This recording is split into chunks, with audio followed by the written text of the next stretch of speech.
तो कैसे हैं आप लोग? उम्मीद करता हूँ बढ़िया ही होंगे। तो आज के इस वीडियो में सिंपल कैंडल स्टिक पैटर्न यानी कि कैंडल स्टिक बनती कैसे है, उसके पीछे का माइंडसेट क्या है, लोग क्या देखने में गलती करते हैं, कैंडल स्टिक की हिस्ट्री क्या है, ये सब हम आज डिटेल में मैं आपको सिखाऊंगा। तो सबसे पहले हिस्ट्री। देखिए, कैंडल स्टिक की उत्पत्ति जापान में हुई थी।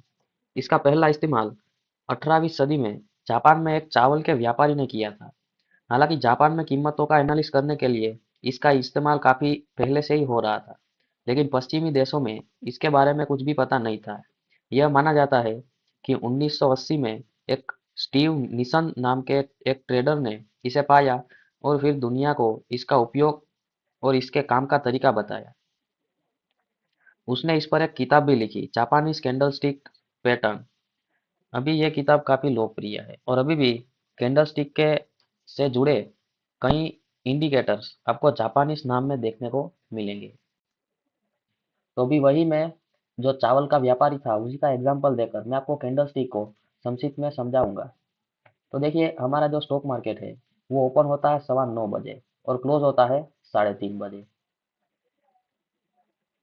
तो यही सेम टाइम हम चावल के व्यापारी का जो शॉप होता है वो ओपन और क्लोज होने का हम लोग एज्यूम कर लेते हैं, यानी कि इसके बीच ही वो अपने चावल का बाय और सेल करता है। तो देखिए, अभी 9:15 बजे एक कस्टमर उसके पास आया और उसने बोला मुझे मेरे चावल 100 रुपीज में सेल करने हैं, और उसने वो चावल बाय कर लिए। यानी कि जब मार्केट ओपन हुआ तो 100 रुपये प्राइस चल रहा था। देन उसके बाद थोड़ी देर बाद एक और कस्टमर आया, बोला मुझे मेरे चावल सेल करने हैं। तो ये जो शॉपकीपर है उन्होंने कहा कि अभी मैं आपके चावल सिर्फ 95 रुपीज में ही ले सकता हूँ, जो कि पहले 100 रुपीज के आसपास था। जब मार्केट ओपन हुई थोड़ी देर बाद प्राइस गिरकर 95 रुपीज हो गया। तो अभी जो चावल सेल करने आया था उसके साथ एक आदमी था। उन्होंने बोला कि थोड़ी देर बाद अभी 100 रुपीज में किसी ने अपने चावल बेचे हैं। तो ये बोला मेरे को भी 100 रुपीज में ही बेचने हैं, लेकिन अभी प्राइस गिर गया है तो अभी हम नहीं बेचते, थोड़ा वेट कर लेते हैं। तो अभी वो चावल नहीं बेचता है। अभी ये जो पर्सन उसके साथ था उसके एक रिलेटिव का कॉल आता है और वो बोलता है कि भाई, चावल के 95 रुपीज आ रहे हैं, बेच दो। क्यों? क्योंकि कल कई लोगों ने अपने चावल 90 रुपीज में भी बेचे थे। आज अभी 100 रुपए पर बेचे हैं वो आपको दिख रहा है, लेकिन कल कई लोगों ने 90 रुपीज पर अपने चावल सेल किए थे। तो ये जो पर्सन सेल करने आया था उसने सोचा कि कल से भाव से तो ऊपर ही आ रहे, तो वो भी जो उसकी लालच थी 100 रुपीज में सेल करने की वो भी चली गई। अभी वो 90 रुपीज देखकर 95 रुपीज में भी बेचने के लिए तैयार है। तो अभी शॉपकीपर 95 रुपीज में अपने जो कस्टमर है उससे चावल बाई कर लेता है। देखिए, ये जो शॉपकीपर है उसका काम है चावल खरीदना और चावल बेचना। ये दोनों काम शॉपकीपर करता है और बीच में से जो भी कमीशन मिलता है उससे अपनी शॉप चलाता है। तो ये जो लास्ट ट्रेड हुआ है जो कि 95 रुपीज पर हुआ है, उसके बाद एक और कस्टमर आता है, बोलता है मेरे को मेरे चावल बेचने हैं। तो शॉपकीपर बोलता है कि आप अपने अभी चावल 102 रुपये में सेल कर सकते हो। तो कस्टमर को किसी ने बोला कि अभी जो लास्ट ट्रेड हुआ वो 95 रुपीज पर हुआ, अभी उससे तो ज्यादा ही देखने को मिल रहे हैं। लेकिन इस पर्सन के साथ भी एक और इंसान था। उन्होंने बोला कि कल जो चावल है कई लोगों ने 105 रुपये में भी सेल किए हैं। तो वापिस ये बोलता है कि आप तो 102 में ही चाह रहे हैं, मेरे तो चावल 105 में बेचने हैं। फिर शॉपकीपर ने कहा कि आज कई लोगों ने अपने चावल 95 रुपीज में भी सेल किए हैं, तो उससे तो कहीं ज्यादा आपको मिल रहे हैं। शॉपकीपर की बात सुनकर ये पर्सन जो सेल करने आया था वो भी कहता है कि ये तो बात तो सही है कि हमें 105 का हाई दिख रहा है कल का, लेकिन आज कई लोगों ने 95 रुपीज में भी सेल किए हैं, तो हमें हमारे चावल 102 रुपीज में सेल कर देने चाहिए। तो वो मान गया।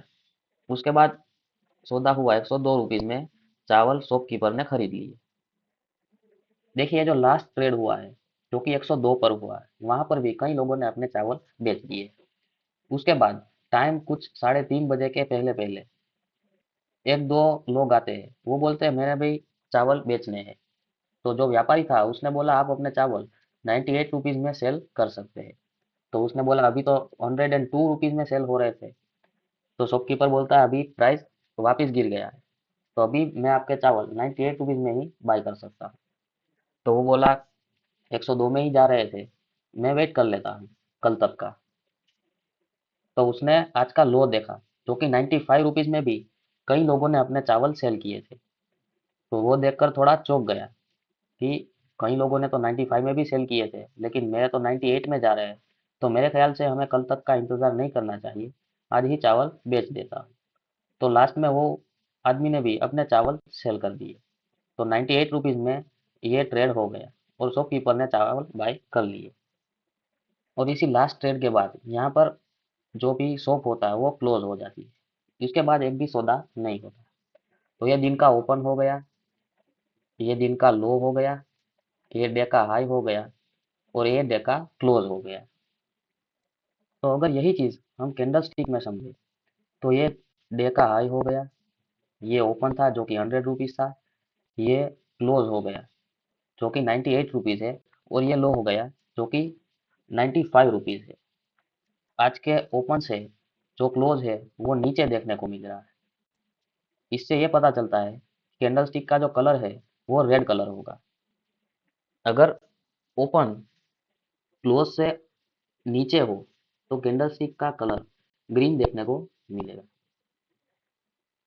अगर यही सेम चीज ग्रीन कैंडल के लिए देखी जाए, तो जो हमारा ओपन था वो 98 एज्यूम कर लेते हैं और जो क्लोज था वो 100 के पास एज्यूम कर ले।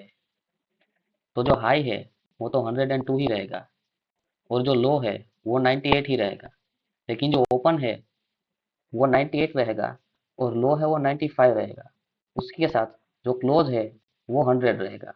तो जो हमारा ओपन था वो 98 है जो कि नीचे है, और क्लोज है 100 रुपीज है जो कि ओपन से ऊपर देखने को मिल रहा है। इसीलिए जो ग्रीन कैंडल है वहां पर ओपन नीचे रहेगा और क्लोज ऊपर रहेगा, तभी कैंडल का जो कलर है वो ग्रीन देखने को मिलेगा।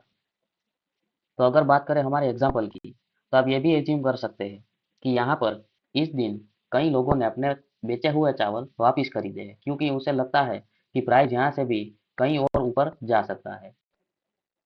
तो इसीलिए ये कैंडल ग्रीन देखने को मिल रही है।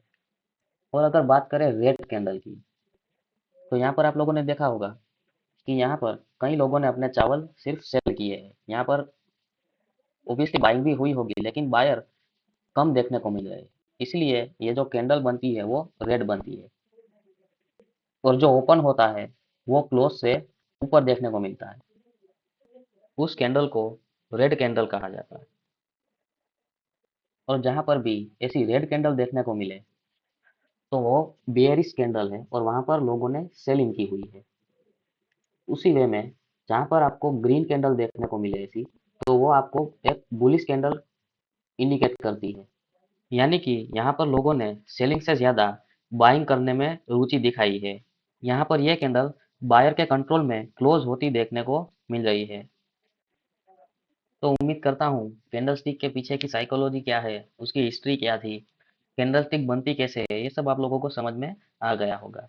आगे अभी मैं अलग अलग कैंडलस्टिक कैसे वर्क करती है, उसके पीछे की साइकोलॉजी क्या है, किसी स्टॉक में अगर देख रहे हो तो क्या क्या बातें ध्यान में रखनी है, अगर इंडेक्स में देख रहे हो तो कौन कौन सी बातें को इग्नोर नहीं करना है, ये सब आपको मैं डिटेल में समझाने की कोशिश करूंगा। तो इस चीज़ की प्लेलिस्ट आपको आने वाले टाइम में देखने को मिल जाएगी। एक एक वीडियो में मैं आपको एक एक कैंडल स्टिक के बारे में डिटेल में समझाने की कोशिश करूंगा। तो चलिए आज के लिए बस इतना ही, मिलते हैं अनदर कैंडल स्टिक के वीडियो में। जय हिंद।